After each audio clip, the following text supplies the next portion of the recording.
Hey everyone, and welcome to Screams After Midnight. I am Pierre. That is Tim, my co-host. Say hello to the people, Tim. Never. I refuse. People. What?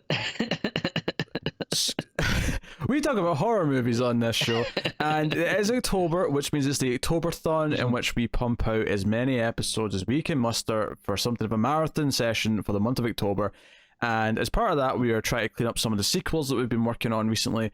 We started the Scream franchise last October. The Scream franchise actually won the vote last year, I believe. I think that was the winner, if I remember right, and of one of the Patreon votes. And we did two, a few months ago, and we're finally getting to number 3 this October. So we'll do 4 in the near future, and that'll round out the franchise. But I was not looking forward to 3. Because Scream 1 is a really good movie. Scream 2 is it's a sequel. It's not a bad sequel, but it's a sequel. It's if I was to describe Scream 2 in a sentence, it's Scream 2 is indeed a sequel. And that'd be my feelings on it. Checks out. So we'll start spoiler free as we always do. We'll warn you about spoilers before we go into them. And obviously there will be spoilers for the first 2 movies as we're talking about this, even spoiler free, because it's kind of hard to avoid it. So yeah, Scream 3 takes place a couple of years later, and if you remember correctly, in Scream 2, a movie called Stab was released based on Gail Weathers' book, which was basically a movie version of the first Scream within the movie universe. So Scream 3 takes place in Hollywood, where Stab 3 is being made, and the cast start to be killed by the new Ghostface. And they bring in Gail, Patrick Dempsey, who's a cop, brings in Gail Weathers as a consultant. Dewey's already a consultant on the movie and also kind of a bodyguard for one of the actresses, which is weird. And then Sydney eventually comes in because she's been harassed by a killer, because of course she is. And yeah, so it's all about the secret past of Sydney's mom, who came to Hollywood when she was in her late teens and was here for a short amount of time. So that's the gist of the movie. So I was not looking forward to this because Scream 3, even when I first saw it back in 2000, if that's when it came out. Yeah, I thought it was 99, but I guess it's 2000. I hated it at the time. Watching it again, I'll just say it right now, I still hate it. I think it's a terrible movie. It's a complete mess. And we'll get into why in a bit. But Tim, how do you feel about Scream 3? I was looking forward to it because I also remember not liking it, but I mean, like everything, sometimes I get a little excited to watch something I haven't seen in a while because, like, ooh, maybe I'll have a brand new appreciation for it. But no, it definitely wasn't the case with this one. This is an awful, awful movie. I'll agree with you, and I'll say I straight up hate it. There's a few, very few, good ideas. Like when you're talking about like a kind of a meta series like this, I do think the idea of setting it in like Hollywood, and the idea of they're also making a movie, and then people in the movie are starting to die. Like, okay, I can see where there's fun stuff in that, but it really just amounts to like a movie that just I feel like sometimes they make these kind of movies where it's just like Hollywood people that want to be like, oh my god, isn't Hollywood crazy? Like, let's just make jokes about like Hollywood and actors, and like everything just feels like so much like, oh, look at us poking fun of ourselves, but it's like not funny. It's so stupid, and the horror is not good. Yeah, and it's that stuff is tedious. Just on the Hollywood lifestyle, Yeah. and talking about producers and how like all of that stuff is really tedious to sit through, and all the jokes about because Carrie Fisher has a cameo in this movie, and she makes a joke how she's not Carrie Fisher. Oh, that is. But she looks like Carrie Fisher. That's my yeah. That's my most hated joke of all time. I hate whenever a movie makes that joke. Like there's a whole thing that they do in I think it's the second Ocean's. I think it's Ocean's 12. They do a joke like that with Julia Roberts, and I just absolutely hate it. It's just when you have like a nerd brain where you have to overanalyze stuff, but then it just kind of makes you start thinking like, oh whoa, wait, in this universe this person does exist and they're being played by this person, but it's not really that person because they're saying it. It opens up a can of worms. I really hate it, and it's not funny. It's stupid. I mean, I don't necessarily hate like if you build your movie around it, it doesn't necessarily not have to work if you've got something sort of fun idea with it. Like kind of like I mean, he wasn't actually playing Eddie Murphy, but you remember Bowfinger, where Eddie Oh, Murphy sure, yeah. plays both the actor but also this dorky guy, and he's playing both characters. Oh, But it's yeah, like, yeah. you know, That's and, totally fine. Yeah. and they use that in the plot. Like you could have done that with like the actor just being Eddie Murphy, and it probably would have still worked. They didn't, but it would have probably still worked. You know, Yeah. for the joke. And for the character, because it was like the entire movie was built around, oh, we're going to fake it with this guy who looks like him and claim that he's in the movie. Like that was the point of the movie.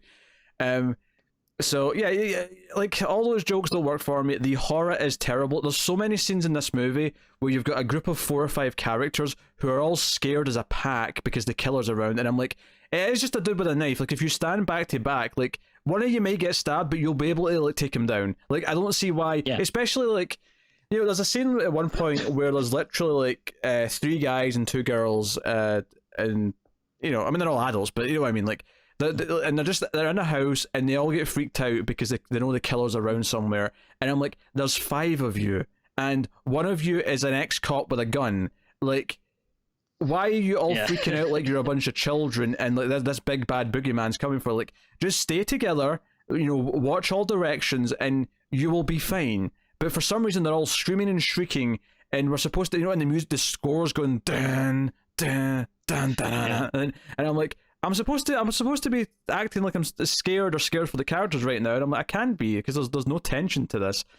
It's weird, and it really, and it's kind of weird because so much of the movie it feels like it's not about Sydney, except for like then the end it becomes all about her. Do you know why this is, Tim? There's a reason for this. Okay, what? Enlighten me. I can't remember the exact day count, but it was on the commentary. I remember listening to the commentary back, and you know, when I had the DVD, you know, back in the day. But they only had Neve Campbell for something like 8 or 9 days to shoot all of her scenes. So Jesus. they specifically wrote the movie to accommodate the fact that they only had her for a limited time. That's why for the first like half of the movie, she's got a couple of scenes at the house in the middle of nowhere, which I'm going to make the assumption they shot all of those scenes in one day, and then had her for the rest of her stuff for like a week. And that's like, so that's why the movie she's missing for, even though she's supposed to be the main character of the franchise. Because I think the 4th movie, which I don't remember too well, but I remember it being more of an ensemble in that movie where she felt equal to doing, you know, and Gail and some of the new characters in the 4th movie. But whereas this one, it's weird because the plot is still clearly supposed to focus around her. She's still clearly supposed to be the linchpin of the plot because the whole thing's about her mother's backstory. And that's the other thing. I hate everything that adds into the backstory. We'll get to that properly in spoilers. I hate all of it. I hate everything it says about, you know, how it inspires the original movie. I hate everything it says about, you know, because they do the thing where they bring Randy, because Randy get killed in the 2nd movie, and they went, oh shit, he was like a lot of people's favorite character because he had to hold the horror movie rules. So they have this Force thing where he made a videotape talking about what happens if there's a 3rd movie, which is really funny because he keeps talking about, oh, if it's a 3rd movie in a trilogy, that's the final chapter, and I'm like, Scream 4 happened. Now, don't get me wrong. Part of the meta joke in Scream 4 is that it's a reboot that comes back years later, which, to be fair, was a thing that was happening with a lot of franchises. So if like, I can't really fault it too much because the whole joke in Scream 4 is it's making fun of like Friday the 13th and all those other things coming back after being gone for years when they're supposed to have ended. So I don't want to like make fun of it too much for that, but it does play weird in this scene knowing there's a Scream 4 because he's like, it's the final chapter, anyone can die, Sid, including you. Which is weird. It's also on you go. There you go. Well, no, it's also just like so stupid where like the people are like treating what he says like it's a improvable fact. Yeah, like oh no, like he's right. Yeah, because immediately I feel like the other Dewey's taking notes. Dewey's got a notepad out and taking notes about what he's saying, and he's like, the killer will be indestructible this time. Nothing will put him down. And I'm like, but in this franchise, he is still just a person. It's not like he's Jason or Michael, where he is kind of like supernatural. Like, but the strange thing is, at the end of the movie, he is actually on. You know, the killer's unkillable for a while. You know. Yeah. Oh. And because like I feel like in the first movie, it is more like a kind of like a funny commentary of like, oh, don't you guys realize it? Like, we're almost kind of like in a horror movie, and if you're in a horror movie, there are like these rules like this, and then you have the Um, all right, so here's my big complaint about the Scream franchise, not just this movie, but as a whole, is I feel like it doesn't really live up to its kind of gimmick where it starts with, it's like the idea of having killers that are obsessed with horror movies, and they're playing by horror movie logic and by at like they ask you like horror movie related questions and stuff, and I feel like they do that in the first one, but then it just kind of gets so far away from that, and then to the point where I would agree before that, it. I was gonna say I would agree that you could probably do like this concept of a horror killer who is inspired by horror movies probably better than Scream did. I think that element of Scream works to a point, but I do agree that, I mean, it would be compared to Scream a lot, which would be the reason why someone might not fund it. But I feel like you could make another movie that where the killer is like, no, I want to be Jason Voorhees, and I'm going to like manipulate everything I can to give that appearance that I am this unstoppable killing machine. And like, I mean, I guess you could argue that mockumentary, Leslie Vernon, Behind the Mask. Oh, yeah. Like Behind the Mask. Behind the Mask, yeah, the Rise of Leslie Vernon, whatever it's called. Like that kind of did that in a weird way, in a sort of mockumentary style. But I mean, you could do something more with that. But for me, Cabin in the Woods came out, and basically said, hey, this is how you do the meta like satire for horror movies. Yeah. And then, and I just feel like though that works in the first movie when you have a character like Red who's saying like, who's starting to put stuff together where like, hey, it feels like we're in a horror movie, and like here's kind of like the rules of that and whatever. But then I feel like by the time you get to this movie, it's like so over the top where it's like, you're seriously telling me like, I mean, this guy would have had like some weird break from reality if he legitimately thinks he's in a horror movie, and to the point where he's making tapes about like what happens if he dies. And then like, also, I guess everyone is kind of also having that similar affliction because they're treating what he's saying as gospel and like taking notes down. It's so stupid. The scene's actually really weird how it starts as well, because they go out of the movie set, and for some reason Randy, who has a sister who we've never heard of, just appears from a door behind them, and I'm like, where did she come from? Was she waiting in this trailer? Like, did they give her a trailer to wait in? Because like they let her. Why did she even go on set? Who let her on? Who let her in here? It's so weird. See, it's a movie set. You can't just stroll onto a movie set. I wish, if anything, I wish at least like she would have given the spiel, because I mentioned this before, but I just hate Jamie Kennedy so much. I think he's awful and so annoying, and again, the idea of actually believing your bullshit that much that you go ahead and make a videotape is just so stupid to me. But at least if they have the sister where it's like, oh, she's like from the same crazy family, so she can deliver it too, like, why not? Yeah, because I think there's a way to, like, because the main point he gets across, I think, is the idea that if it's a trilogy, then it'll go back and like change the backstory, and you'll learn things you never knew before. Like, I think that point can. Is come that up. A trilogy thing? Not really. I guess some movies, like, I wouldn't say that it's unheard of. Like there have been movies that do that, but I feel like that's not I feel like there's just as many thing that happens in every. Yeah, I feel like that happens just as much in second movies as it does in third movies. I don't think it's specific to third movies. I feel like this is just forced so they can like do their movie. Like that's why it's that lane. Totally, yeah. Very interesting. When I was watching this on stream last night, someone gave me a bit of trivia that apparently they recorded like over 2 hours of him speaking in that videotape, because they kept rewriting what they wanted him to say, so they had like tons of different versions. So who knows? Who knows? Mark me down for never wanting to watch that. Yeah, I wonder how many other trilogy rules they had and like deleted and said, nah, that makes no sense, or nah, we'll stick to this, or whatever. Yeah, Patrick Dempsey's this weird inclusion. He's a nothing character. He's there to be the cop. And I actually said when I was watching this last night that one of the interesting things they could have done with this, because we're at a point now where we've kind of moved it beyond just being a horror movie, because the scare factors kind of went away and it doesn't really feel that creepy or anything like that. This idea that the killer's going after actors and he's leaving photographs of Sydney's mother with each crime, it starts to feel more like something like Seven or a serial killer movie, right? Like that, where it doesn't feel like a slasher, it feels like an investigative thing. And I almost thought to myself, well, what if that's what they actually did with this movie, is that they focused on the cops. They still had the characters come back and whatever, but they focused on the cops and made it more of a satire of like Seven or whatever, and sort of veered into something slightly different. but they don't really do that. Like they just, it's just the cops are just kind of there, and there's not much to it. Mhm. Well, what what I thought would maybe be more interesting, or what I kind of liked, is if they were trying to like convince Sydney that her mother is still alive, or like a ghost or something, because they have you're in Hollywood, so there's stuff you can do with special effects, and they have like Oh, Tim, I hate the dream ghost sequences so much. I freaking hate them. I actually honestly I kind of like that sequence, like in terms of like I think creepiness. I actually thought it was like probably like the best directed scene, but it ends up being so pointless that Well, like I think it would have been fine if that was actually a real scene, and then you find out it's because it's a Hollywood person trying to scare her into thinking that her mother's alive. I But don't know.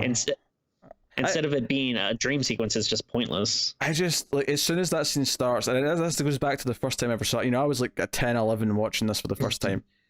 When I saw this scene, I just groaned the first time I saw it. I still groan now, and I think the reason why I groan as soon as it starts is because it's not Scream. This was never a thing in Scream. Oh, sure. This was never seeing the dead parent. And later on when the killer's like wearing like a sack and like doing the mother's voice, because obviously the big thing in this movie is that the killer not only has the voice changer to do the creepy voice, he also has like high-tech CIA technology where he can turn his voice into the other characters' voices. So he phones people as Dewey, as Gale, as Sydney, and tricks them into things. The opening scene sets that up, and so on. And it's nice to see Lance Henriksen, because I like Lance Henriksen. Patrick Warburton's got a small role, which is kind of interesting. I was surprised at how many people were in this. Yeah, Emily Mortimer's playing the actress who plays Sydney in the movie. Yeah. Oh, sorry. It was like Jenny McCarthy. Jenny McCarthy's there, who's only in like 2 scenes. I actually thought she was in more of this movie, but she's only in like 2 scenes. Yeah. And Parker Posey is actually in it quite a bit. Yeah, honestly, she's probably the biggest character that's new, like in the sense that she gets the most screen time of any of the new characters. And to be fair, honestly, I didn't hate the joke that she kept trying to be Gale, and when she's with Gale, that joke's okay. Her being like this method actor and trying to like say, well, my Gale would do this, and like Gale being annoyed at her was kind of a funny thing. Although, funny enough, when I was watching it last night on stream, one of the most common things that were being said in chat when Gale showed up was how much they all hated her haircut in this movie. She's got these small bangs, which she didn't have in the others. Yeah. And it is kind of weird. It looks very different from the other movies, but it's a whole thing. No, the whole thing, like all these other characters. The dude that's playing the black guy who's playing the not Dewey, the not Randy replacement. I believe he was in Sister Sister. I think I remember him from Sister Sister. Okay. back in Nickelodeon in the day when I'd watched such a thing. Which I would have been when this came out, because even though I was watching horror movies already, I was still watching stuff like that. Sure. So there's a lot of faces. There's a lot of faces in this that you recognize from various things. I didn't even recognize Emily Mortimer right away. It was only later where I sort of like, I was like, oh yeah, as a young Mortimer. Roger Corman's in there at one point. And there's not Bill and Ted. There's a Silent J or Bob. Jay and Silent Bob. That's the phrase I'm looking for. That is like unbelievable to me that you would like. I mean, again, I guess if you're trying to have fun and trying to do like a Hollywood stand-up movie, whatever, you can have dumb cameos, but like, it's I guess there's always jokes and funny moments in the Scream movies, but I don't think of it as like a funny series. And this is just like such a crazy thing to have. It's like truly bizarre. Yeah, I think Scream 3, like, it forgets that it's supposed to be a horror movie, and the horror stuff feels so uninspired. Like, it feels like Craven just didn't care anymore about the horror, which is really weird. Totally. Now, I've only seen 4 like once, so like we'll see how the quality is when we get to it. But I remember my feelings on Scream 4 being that it was definitely not even a horror movie anymore. It wasn't even trying to be. But I remember the general movie working better than this did, just because it was more kind of in line with the satire elements. But yeah, I only saw 4 once. I saw it in theaters, but I remember thinking it was like okay. Like I'm excited to revisit it again to see because I don't remember much about it, but I genuinely don't know if I'm going to like it more or less than Scream 2. I actually don't know. I definitely think I'll like it more than Scream 3, because Scream 3 is utter garbage, but yeah, that's not hard. yeah, but is it better or worse than 2? I actually don't know. I'm curious to find out, because I don't remember it well enough to have an opinion. What's interesting though is when I first saw Scream 4 is that Emma Roberts is in it, and I didn't know her yet, but now I'm a fan of Scream Queens. I'm a fan of other things she's done, so I'll be interested to go back to it now and watch it with that in mind. Definitely. And I could be wrong, but didn't they? I feel like they say this about everything nowadays, but aren't they talking about doing a Scream reboot? I think so. I think there was some news of that. There was also a TV show. Yeah, I haven't seen the TV show. I don't know if maybe if any listeners have seen it, if it's something we should check out, let us know. But I've seen some of it. Seem that interesting. I've seen most of season 1, Tim. All right, I'm sure it's bad, but it's garbage. It's absolutely garbage. Okay. It was. I think it was on MTV, which I don't really trust anything from them. Yes, and why should you? Anything nowadays? They had some good cartoons back in the day, but yeah. So let's just give the spoiler warning so we can talk about everything, because I feel like we want to actually dig into the plot and stuff now. So like we said, the movie opens with a Cotton Weary death scene, and I think this was them trying to do the shocking opening death, because the first movie had the Drew Barrymore death. Cotton was a major character in Scream 2, so let's kill him off in the opening scene, and that's the big exciting opening to Scream 3. And he's like all famous now. He has a talk show called 100% Cotton, which that's funny, but it does feel like a little weird. Like, why would this just because you escape a murder rap, you get your own TV show? But whatever. Well, that was his whole thing in Scream 2, though. It was interesting because in Scream 2 he wanted like a book deal. He wanted to become like a famous person. Like that's what, at least it lines up with what he wanted in the second movie. Sure. Yeah. So it makes sense. It's one of those weird things where I always say, like, oh, come on, that would never happen in real life. But I don't know. I guess we are living in a weird world where, like, there's no, like, everything that you think would be satire is actually happening. So I don't know, maybe it's not necessarily that out of the realm of possibility. But I do gotta say, it was interesting, like, seeing, like, a lot of shots in here of like places that I recognize, like him driving. I was like, oh hey, I've driven on that. I know those exits and that highway and stuff before. Obviously, it's about 20 years earlier, but it's still recognizable. Yeah, that was actually the other thing. I was like, oh man, this movie's. I thought it was 99, so it's only 19 years old. But I was like, man, like, I sometimes it shocks me, like how far away we are from like 2000 now. Like, I'm like, Jesus. Yeah. it really surprises me. There's people next month who are going to turn 18 who weren't born when 9/11 happened, which is insane to me. Insane. It's a whole new generation. But the opening scene's whatever. It sets up the whole voice changing thing, because the killer uses Cotton's voice, also uses like a female voice to trick him as well, which. It shows Cotton's still a bit of a dick, because he's got his girlfriend waiting at home for him, but when he gets a caller who gets a wrong number, but she's like, oh, you Cotton Weary? I'm a big fan. Like, he wants to flirt with her, just because that seems because he's on another call, and he tells the other person to go away. He's like, oh, I've got another call. I'm going to take this fan who wants to flirt with me, because my ego loves it. And the kill scene's one of the things that I felt when he gets killed was that at this point, like the kill scenes in Scream, because the first movie had some fun kill scenes, even just the stabbings felt kind of brutal. This just felt kind of like, oh, we've seen Ghostface stab people before. He just gets stabbed in the chest and that's it. And the music's going, ah, ta ta. I can't do it. But the Scream soundtrack has a lot of like vocal stuff in it, and drum beats and stuff like that. And it's doing this stuff, and I just kind of felt like, I've seen Ghostface do this. It's not an interesting kill, and it kind of that goes throughout the movie. None of the kills are that exciting. The kills are really boring. Nothing. I don't remember a single kill in this movie that made me go, "Oh, that was exciting or fun or looked cool or was inventive in any way, shape, or form." Yeah, because you have so many, like, in the first one you have the opening sequence, and then you have like the garage door kill, and then like in the second one you have like the kill in like the soundproof room, and yeah, the opening like theater killing. Yeah. So there's always interesting stuff like this. Like, yeah, I really couldn't. I just watched this like 2 days ago, and I really couldn't tell you like any kills that stand out. No, I think they're all just stabbings, except the one guy who blows up. But more on that later, because I have a lot of thoughts. Yeah, there's an explosion. Yeah, I have a lot of thoughts on that explosion scene.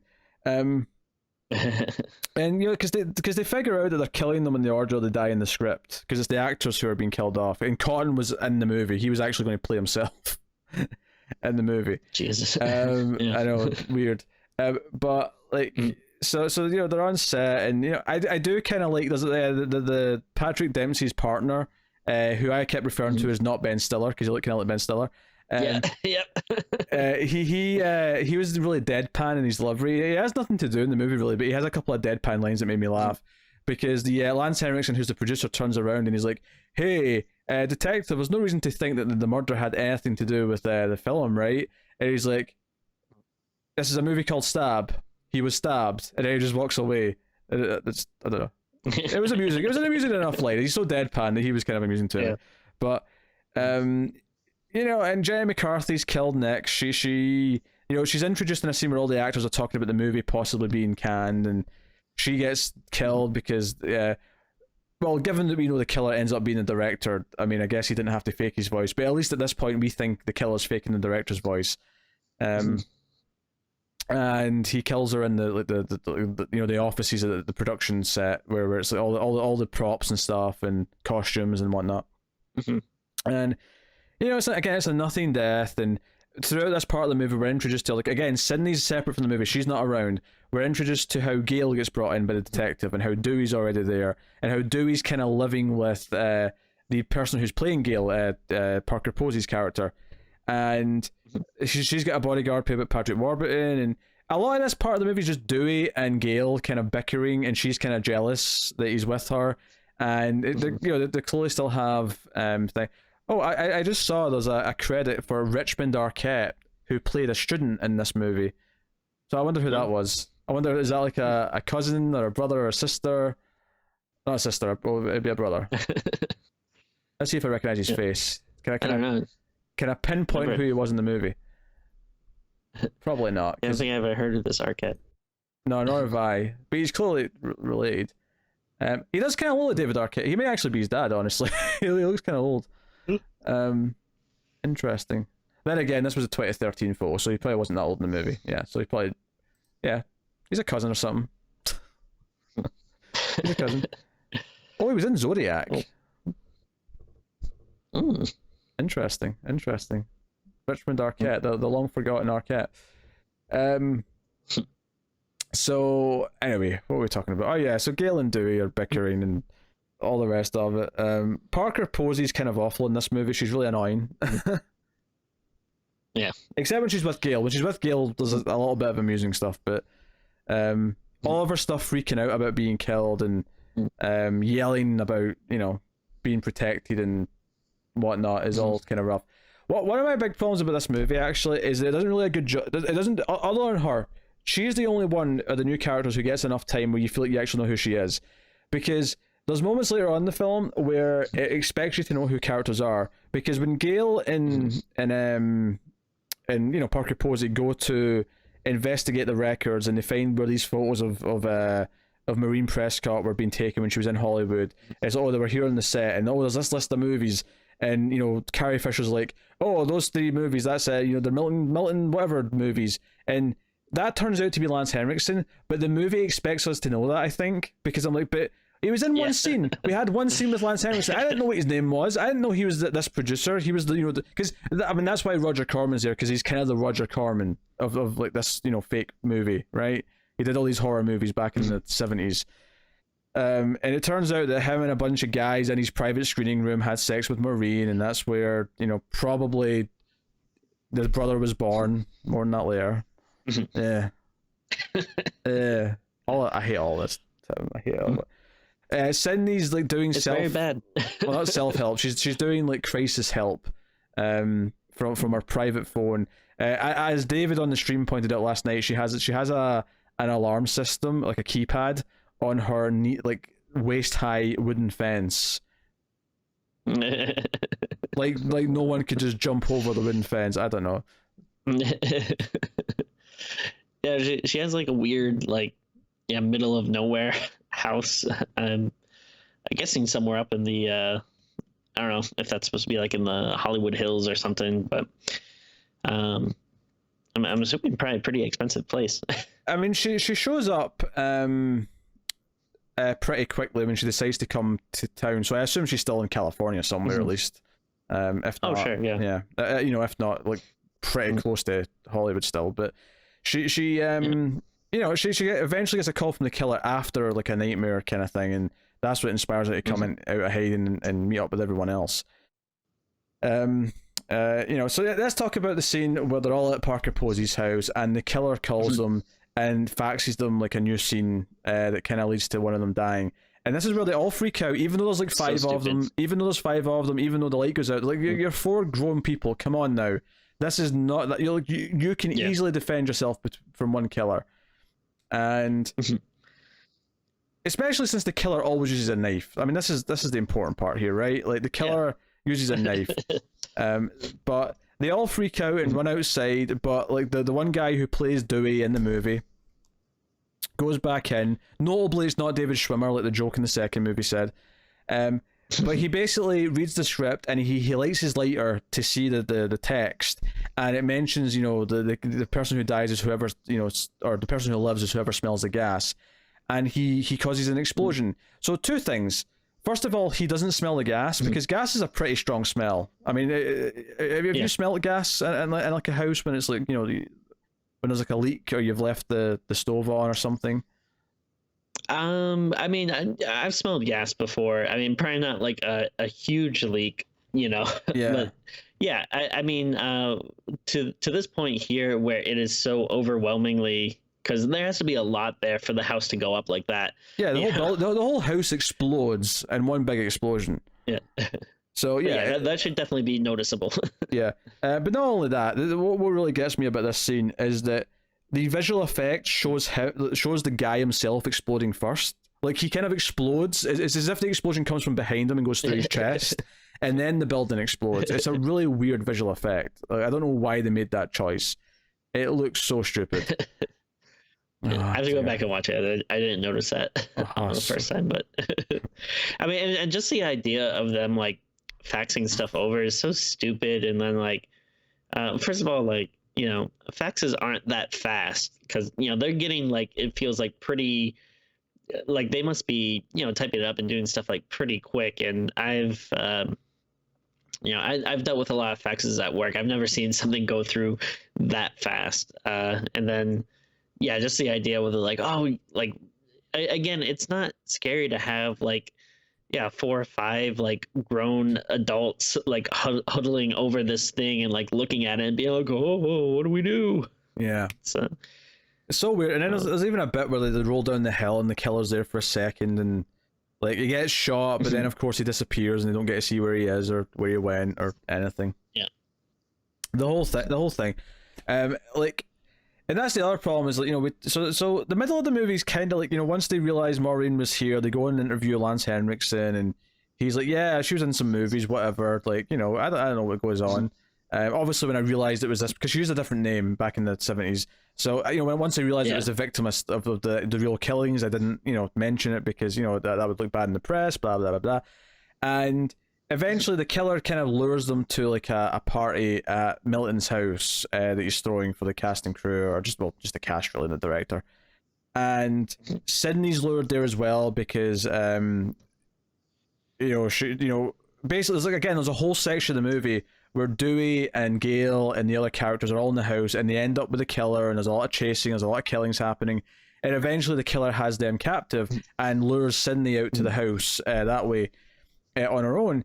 So all this kind of takes feels place. Yeah. So it feels like, again, it's not like scary, but it feels like a Scooby-Doo episode where like they're running around this house and they're falling into secret passages, and like, that's dumb. No, it really does. They're looking for like the secret hidden screening room, and they end up, and there's all these scenes. Eventually Parker Posey gets killed like through this mirror. Of course Milton has this creepy like one-way mirror like in his bedroom or whatever, so people can watch what's happening in it. of course he does, the creepy bastard. But you have a good like 20-25 minutes of the movie again without Sydney. It's like there's a reason why Sydney's not here for the bulk of this third act. She's separate and then until she shows up at the end, because it's just the other characters.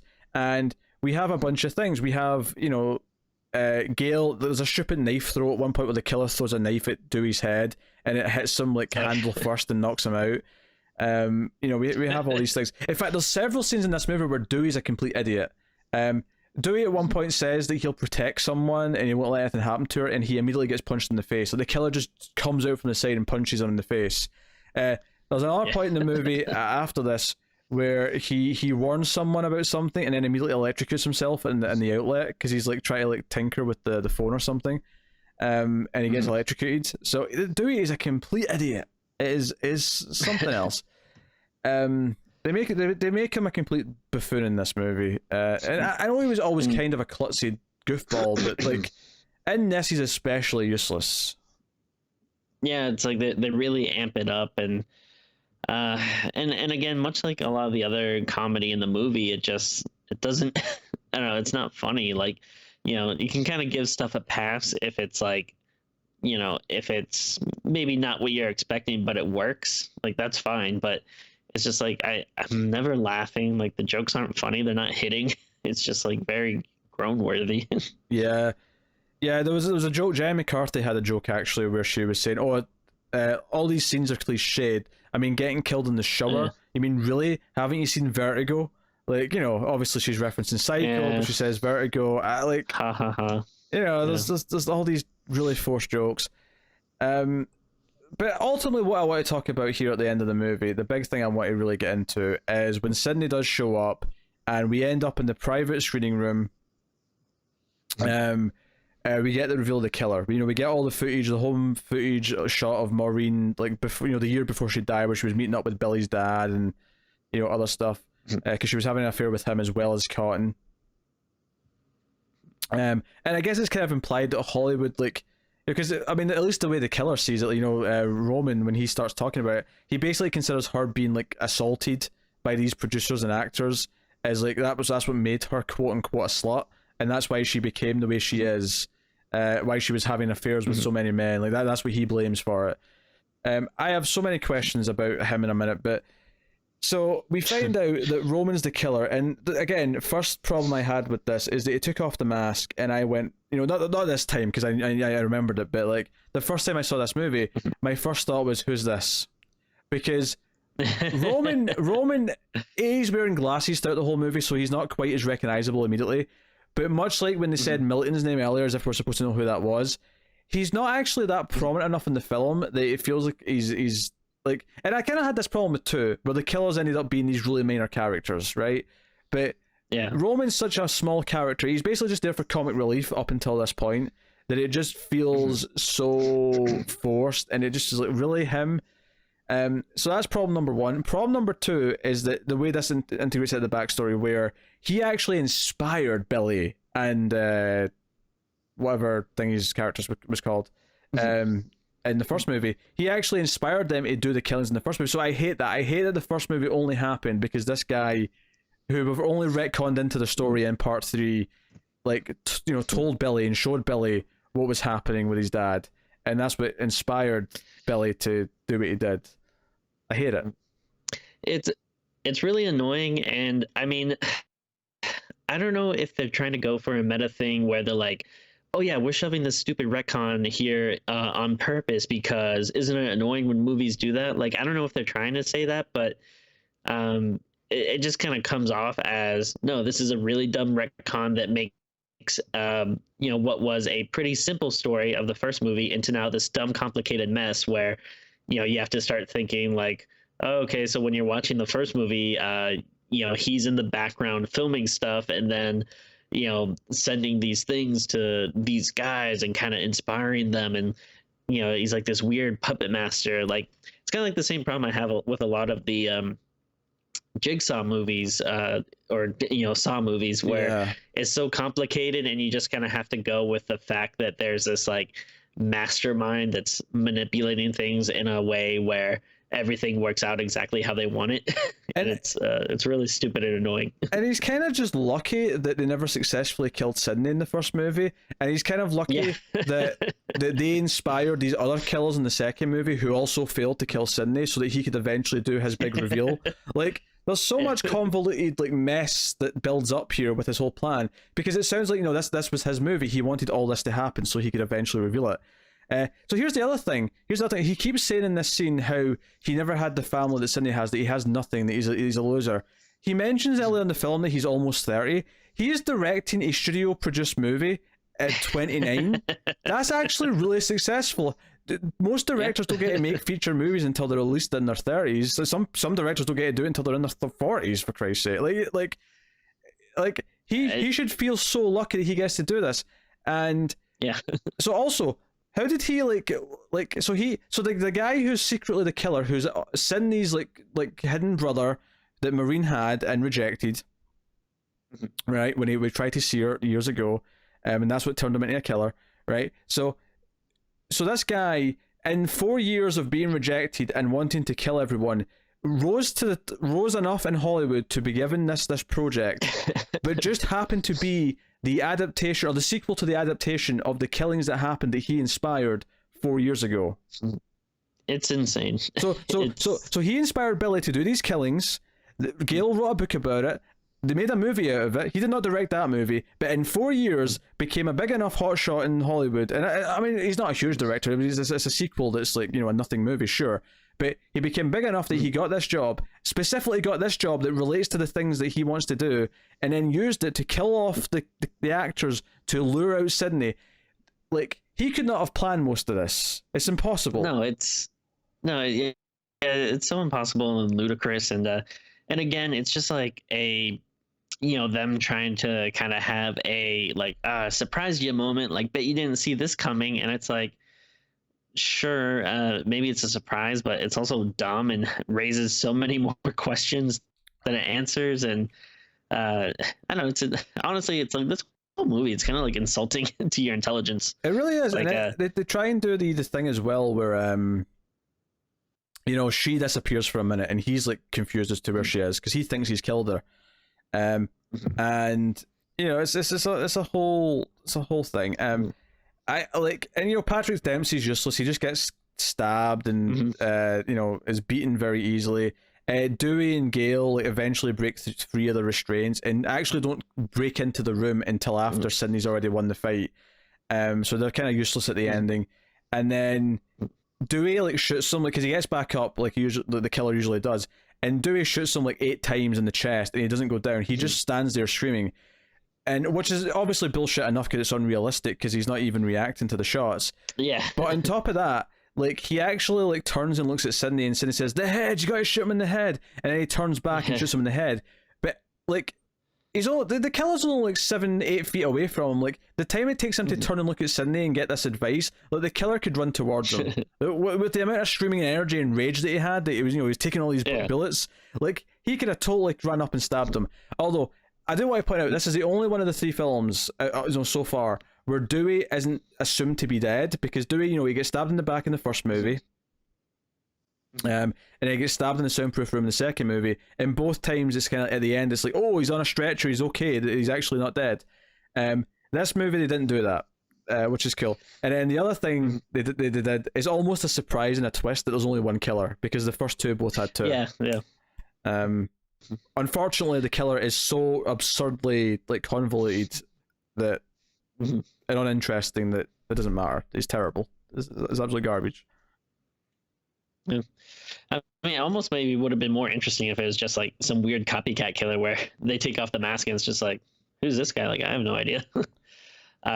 Instead, it's the shoving this backstory into it is just so messy. And the whole, I mean, I don't know exactly how they work, but even if you're wearing a bulletproof vest, there's still got to be some impact. It's not you just feel nothing. Because Sydney's wearing one and she goes down, but obviously she's not killed. But she feels the impact, whereas he is just taking it like a tank. He's not even reacting. Yeah, and I guess guess maybe you can say like he's so hopped up on adrenaline or whatever. Maybe he's, you know, having like a different type of reaction and stuff. But yeah, there should still be something. And yeah, and it is weird like that he is like almost like a monster at this point. Like he's just screaming. But it's also very strange that he's not running after them, like, you know, trying to slice them or something. He just like gets up and screams, and it's like almost again like he knows like, oh, this is the part where I have to like stand up and try to scare you. And then yeah, I don't know how many bullets his gun holds, because it's like just kind of a small gun, but it seems like it shoots quite a number before he finally shoots him in the head. Yeah, and apparently these killers are like zombies. You have to aim for the head. I mean, like, which was a fine joke in the first movie. It was a fine when they first brought that up. And in the second movie, it was a lesson, but at least it was funny because they were expecting the one killer to get up, but it was the second one who got up, so they kind of subverted your expectations. This movie is like, okay, we've done this already where the killer gets back up. Like, we don't need to do it again. It's just so much of it feels like a retread. It just feels like the heart wasn't in the story, and so much of the story was written the way it was because they couldn't have Neve Campbell for that many days, so they had to sort of write it so she's missing for a lot of the main plot. It's really weird. And I mean, it would totally be fine if it was like, you know, they want to do something that like, oh, this is more like Gale and Dewey's story, but then they can't do that when the killer is so entrenched in Sydney's backstory. It's just such like a weird mess. It feels like there was a version of the script that assumed Sydney was going to be around because they'd based all the thing on about like her mother's past, and then they found out that they couldn't have her for that long, so they had to like they wanted to keep the same story ideas they had, but had to rewrite it so Sydney wasn't there for the bulk of the movie.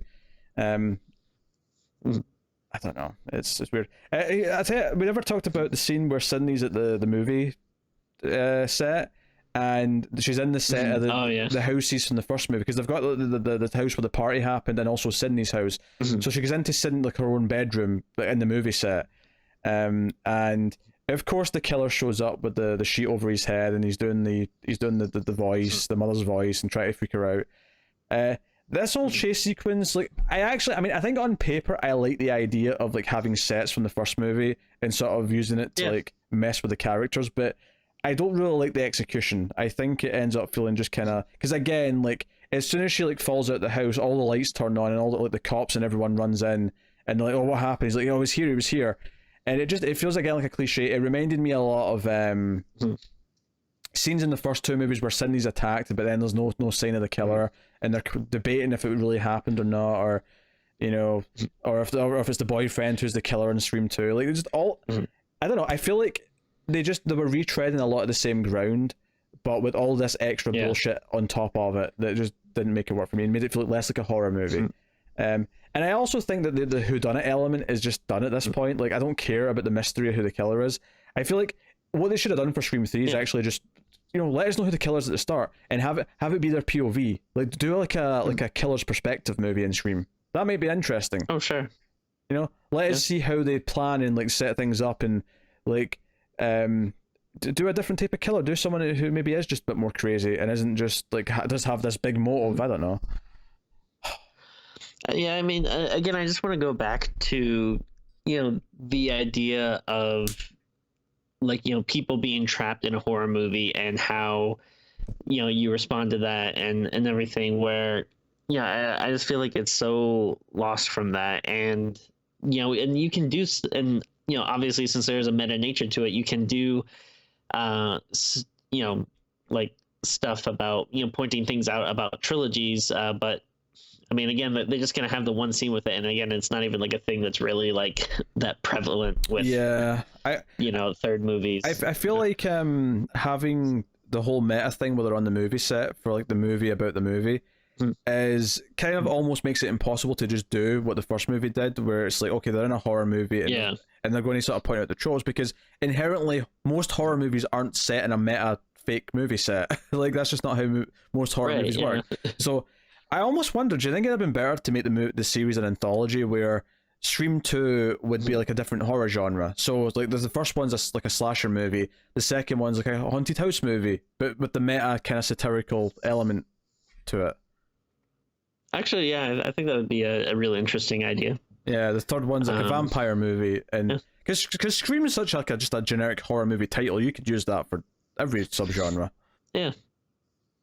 Yeah, no, actually, I like that idea a lot because instead, they kind of put themselves into this position where they kind of keep having to like top themselves. So, we have to have something even more surprising for the first one, and then like, yeah, we still have to kind of keep going back to the original and tying everything in, and it's you're really just kind of hitting yourself over the head at that point where the sad part is that if you could just have a clean break, the sad part is the idea probably wouldn't work because even though we appreciate Scream because of the meta like satire of it, sure, I feel like the mainstream audience just like Ghostface and the killings, and that's why the sequel had to be Ghostface and the killings again. It had to be these characters again.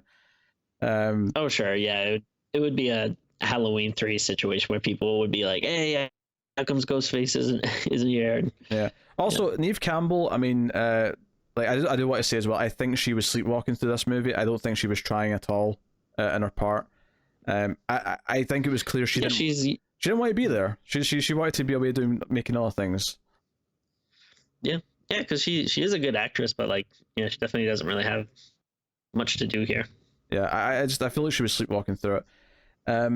So yeah, the movie's really rough. Obviously, the end of the movie is they're back at her place. Apparently, she may be dating Dempsey because he's also there with some popcorn. But now she's willing to leave her door unlocked. Oh yeah, that's the big end of the movie. Yeah. Is that she's willing to leave her door unlocked. Well, not even unlocked, but like the door is blown open and she just leaves it open. Yeah, it's like, well, at least close it. Yeah, I wouldn't leave it open either. But she's in the middle of nowhere. Maybe this is like, yeah, leave it open, let the fresh air in. Why not? I don't know. Let the rattlesnakes and the badgers come in. Sure. Yeah. Dewey is proposes to Gail, and oh yeah, so that's the thing that happens. Because you see, between 2 and 3, they actually got married in real life. So, oh, that's nice. So I mean, they're divorced now. I think they were divorced before Scream 4 happened, actually. So it's funny that they're actually still a couple in Scream 4, but they were already divorced by that point. So, as a thing. I'm sure that was fun to act out. Yeah, Scream 3 is just a really rough time. Like the scare stuff doesn't work. The kills aren't inventive. The characters, the actors don't feel like they want to be back for the most part. The script has been Frankensteined because the plot ideas I don't even like. The retcons to the story I don't like. But then they had to Frankenstein it to fit like Neve Campbell's schedule. So the whole thing just feels a bit messy. The cop characters are just dull. Everything about it just feels like emotionless, and there has no like spark behind it. Like, Scream felt like Wes Craven had a great idea and he wanted to really explore it, and then Scream 3 feels like no, the studio want a sequel, so I'm going to churn out a sequel, and this is what it is. It feels like such a studio sequel. So that's Scream 3. It's a big giant dog turd. Timmy. Yeah. Would you like to rate the movie? Would you like to summarize? I mean, I wouldn't like to, but I guess I have to. I feel bad because I love my boy Wes Craven. So I hate to to give a movie of his a low score, but I think I got it, man. I'm trying to think of like, it's like it's Wes Craven. It's a notable franchise that a lot of people like. So I feel like I can't go too low. But then when I'm trying to think of like, stuff that I would give points for, it's like, well, there isn't really like, the characters aren't great. The kills aren't good. Mm-hmm. The story sucks. And not even to the point where it's bad, but to the point where it actually makes me angry. So it's like, it can't really think of like almost any saving graces about it.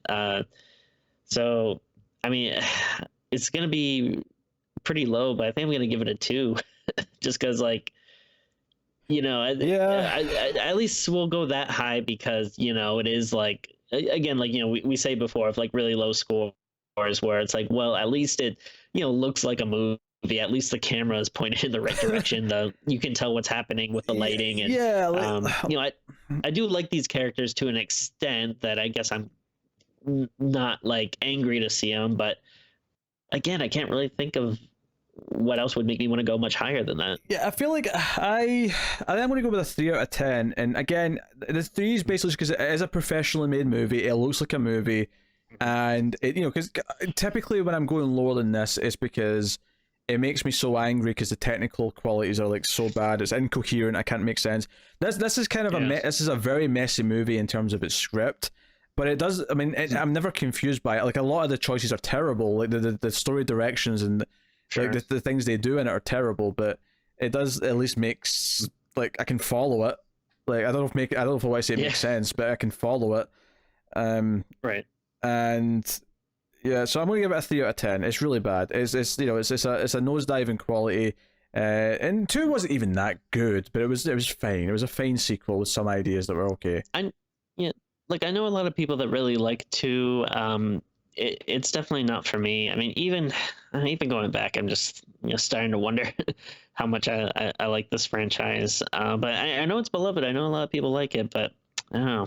No, I mean it's got one really good movie. Like that's what Stream is. It's got one really good movie, and then your mileage may vary with like some of the sequels. But I think 3 is the one that most people dislike. 3 is the one that's just no, this is just shit.